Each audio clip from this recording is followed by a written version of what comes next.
sa amin nakakoncentrate yung story. May mga moral values din sa natin. Parang family-based yung story. Parang kami tatlong magkakapatid, maghanap kami ng way para mag-survive sa buhay namin. Ito lang mag-survive. So, ayun, parang may side story din na gano'n. Mag-revolve din around other people, like, si Tita Evelyn, Tita Luis, Miss Jackie. Siya yung mga namin, siya yung tita namin na medyo, parang medyo hindi siya makikitulong sa amin sa mga pamangkin. Ayun, so bigyan naman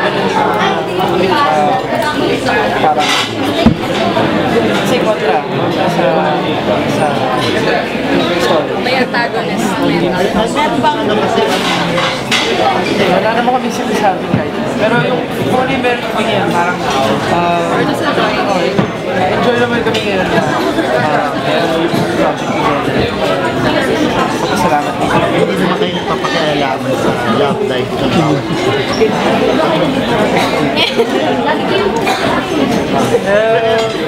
Ako, kasi kami parang ganun kami kagaling.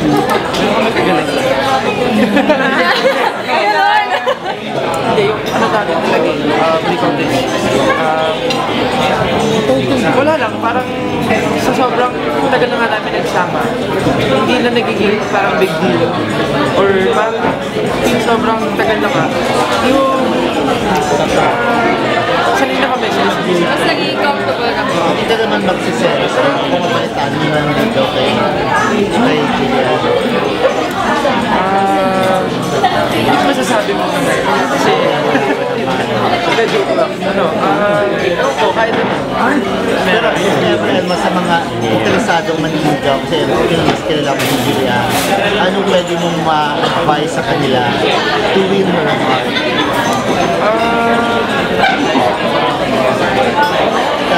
Kailangan kailangan sobrang galing kumain. Para masabihin yung pagkakala kasi ako kumain. Kaya masabihin. Magaling na singer. Ako kasi ngayon, right now, hindi ko talaga iniisip yung mga ganyan pa. Kasi yun, ngayon marami pang fans. Tsaka madali lang yan eh, madali lang. Kung mas madali ka mag-fall sa magaling na kumanta na lalaki. Oo naman po. Oo naman. Hindi ka ba na-fall kay Els? Tama, na-follow ako kay Chris Brown. Na joke lang. Like, I really admire her as a singer. Yung mga tipong ganang bagay pa lang. Pero wala pa, basta I'm not yet ready to any intimate relationship right now. Kasi intimate secret. Mas mature na yung approach nito bago ang show, di ba? May aasahan bang listening ng mga fans? Mga ganyan? As of now, wala pa naman kasi nag-develop pa yung story. So siguro, pag sobrang, kasi nga, talagang tumagal at mas ma-develop ang story, syempre, Open naman kayo sa mga magko-continue yan into something bigger. May maaasahan din sila kung mas matagal lang. Mapapalabas. Okay lang sa inyong dalawa. Just in case hindi nung siya nag-gumawa kayo. Siyempre naman. Oo naman. Ready, I think, We should be ready. parang ako ready, parang okay lang sa Ano ba role yung dalawa naman? Okay, sige po. Ako po si Toya. Ay, Antoinette po pala, aka Toya. Tapos, yung best friend po ko ni Ellie Lucia. Tapos, boyish po. And, ayun po, mahilig po ako sa mga libro. Tapos, katuwang ko po ang pagsusulat sa diary. Tapos, yun na, boyish na ako and lumaki ako sa tatay. Tapos, ayun lang. Ano pa nerd?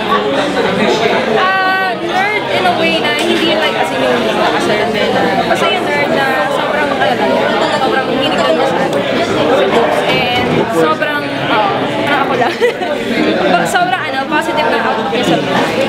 malawa sa family nila. Tapos, ayun, very,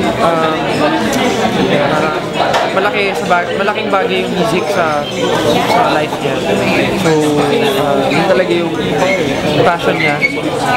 Yung music, pakikinig ng music, and mas pagsusulat. Yun yung isa sa hidden talents niya, pagsusulat. Tsaka, yun, best friend si Toya. And, ano tawag dito? Ako yung magiging parang ako yung tutulong kay Jasmine sa pagtutuguyod yung family business namin. At ayun, meron pang parang ibang conflict with other characters. So, ano lang. Kung kailan na ba ito talaga sa Yes.